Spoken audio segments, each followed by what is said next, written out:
Hey guys, Silver here, back in with another action figure review. Today we'll be taking a look at the worst Ultimates Wave 2 Robot Reaper, brought to us by the fine folks over at Super7, as promised in my Black Falcon review from earlier today. Check that out if you haven't already. Really appreciate it if you did.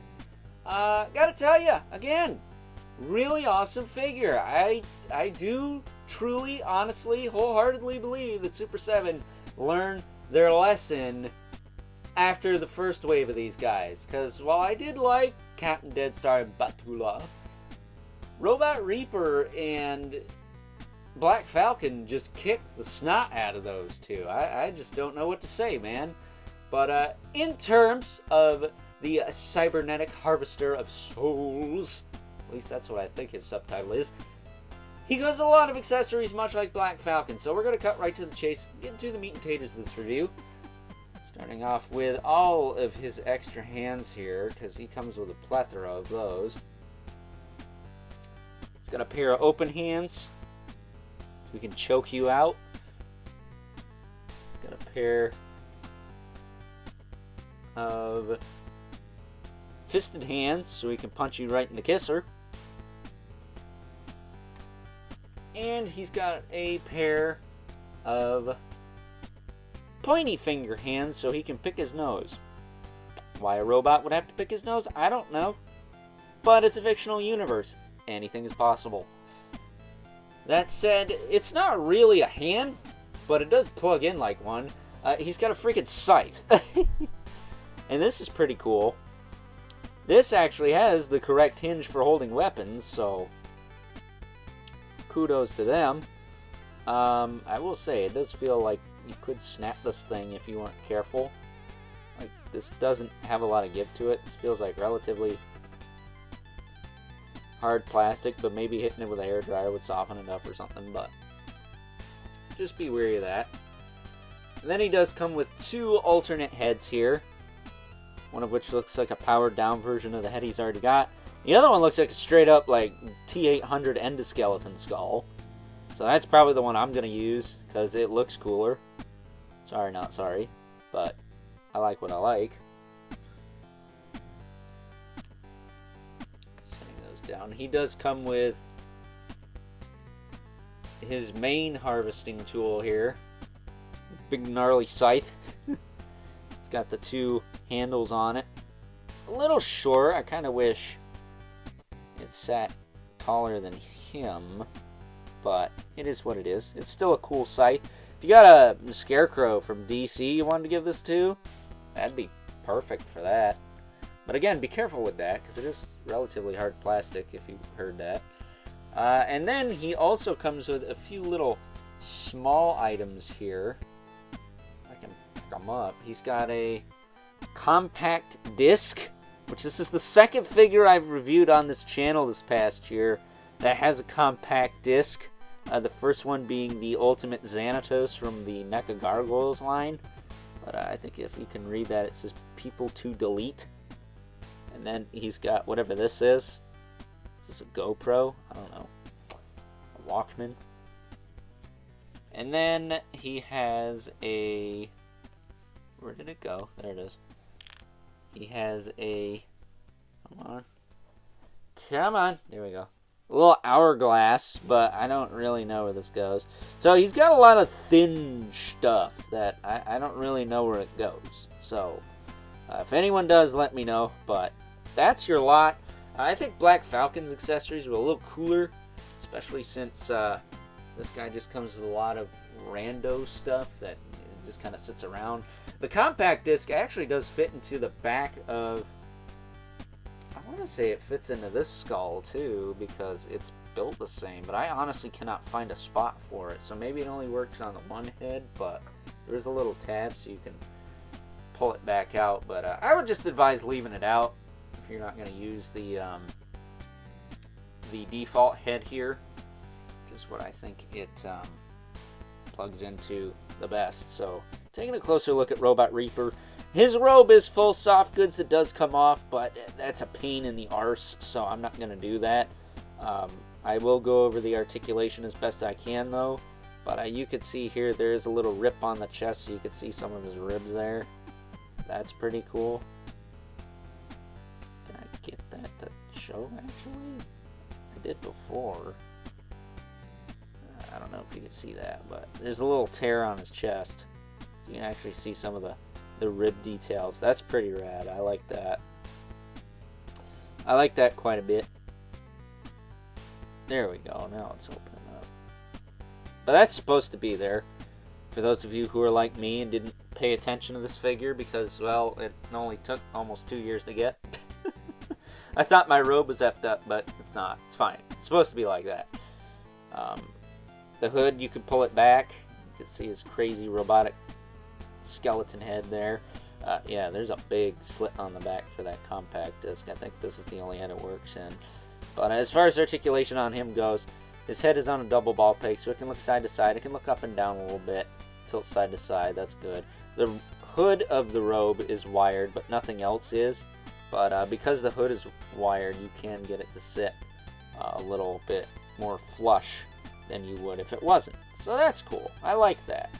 I do feel like the hood's a little tall, maybe, but with this head, it kind of works. With the alternate head that I like to use, I kind of have to pinch it down a bit, but that's nothing I can't handle. That's pretty easy. The shoulders can go out to the side about that far. If I roll up the sleeve here, you get a good look at that robotic detailing. There you go. He does have a bicep twist, as well as a single elbow. A little loose on the right side, just like Black Falcon, so they're elbow buddies. Does the elbow rotate? It feels like it might, but not really. Nah, it doesn't. It doesn't rotate. Does it? It does. Oh, okay. So the elbow rotates as well as the bicep. That's a bit redundant, but I guess it's fine. He does have a swivel in the wrist with a hinge. Inappropriate hand for holding weapons, especially with this guy because he got the big scythe. Well, I guess Black Falcon has that spear, so, you know. But it is what it is. He can hold his scythe fine, even with that hand. He does have a diaphragm joint that can crunch forward and back a little bit and tilt side to side a little bit. But it's a little on the loose side, but not bad. It does rotate, but the robe pretty much helps keep it nice and snug. So you don't really got to worry about looseness. So that's good. It's not terrible. It's fine. A little bit better than the Robin Hood I looked at a while ago. Then if I can roll his cloak up here so we can take a look-see at his legs. Can I get this up?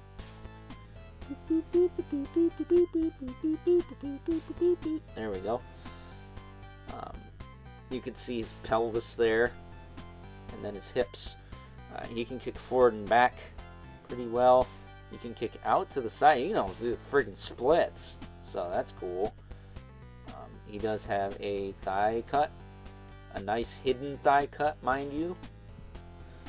And then he also has a single joint at the knee with, I think it's got a little bit of play down there due to the way it's assembled, but not like a full-on rotation like the elbow.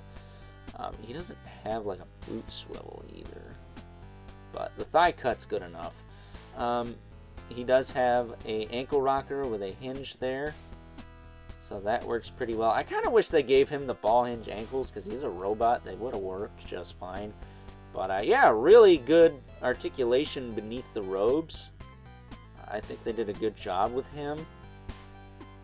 And his hips are nice and tight too. The Black Falcon, I had to do a bit of a mod to him. I had to flip the joint around and find the tight spot, but this guy didn't have to do that, so that's cool.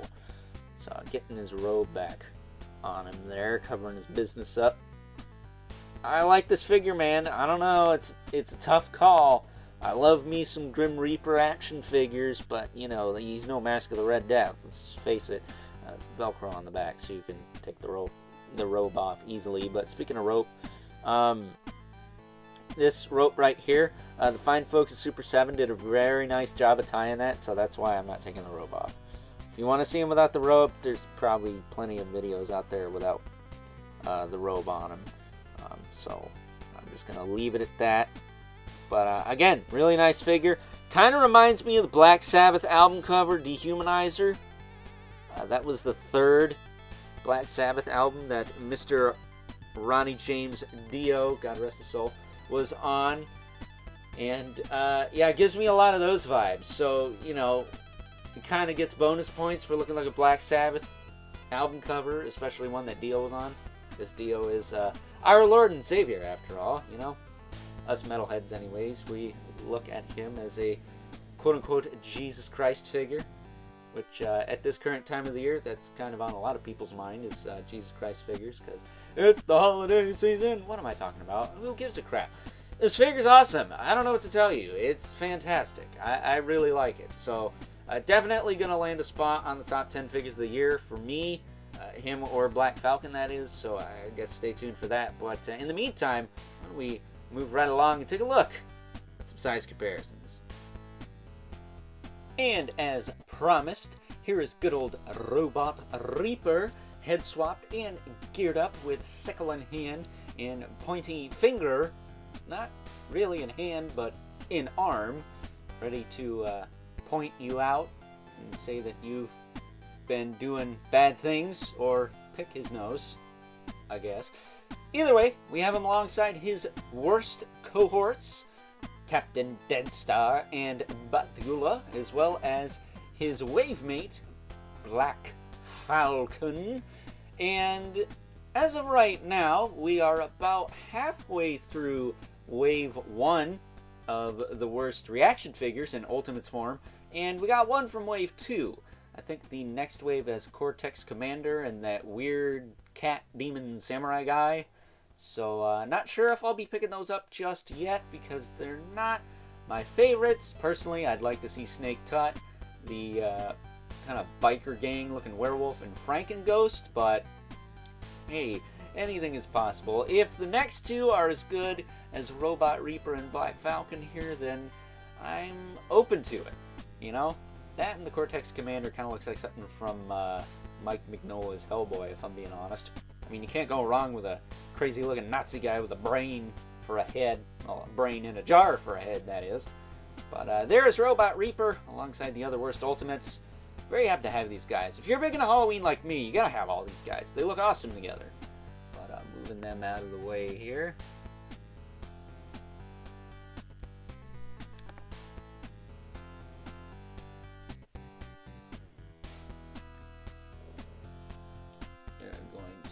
Robot Reaper, hopefully in the center here. That's about center. And because it wouldn't be one of my reviews without him, use the Mythic Legion's Brother Mandibulas. Boop. Right there. And the infamous 11 Spawn. Right. Yeah. So, there you go. As usual, Spawn might be neck and neck with Robot Reaper. The Super 7 Ultimates tend to scale on the 7-inch side of the action figure spectrum, so they might be a bit closer in height than my camera is picking up here. But unlike Black Falcon, however, I don't think Robot Reaper qualifies to be a member of the Men in Red and Black Club. He's close. He's got the black. Not so much red. I guess if I swap the other head on, he would have some red, because that one did have the red glowy eyes, but so close, but yet so far away. But with that being said, it's time to wrap things up. Some final thoughts. Overall, and as I said before in the Black Falcon review I posted earlier today, check that out if you haven't already, would really appreciate it if you did. It just seems like the fine folks over at Super 7 gave both him and good old Robot Reaper here the proper amount of care to make them feel like they are worth the $50 to $60 price point they are going for at this current time. That said, if you play your cards right, you might be able to pick them up for $30. So, yeah, I feel kind of stupid for paying full rep for these, but you know what? I liked them.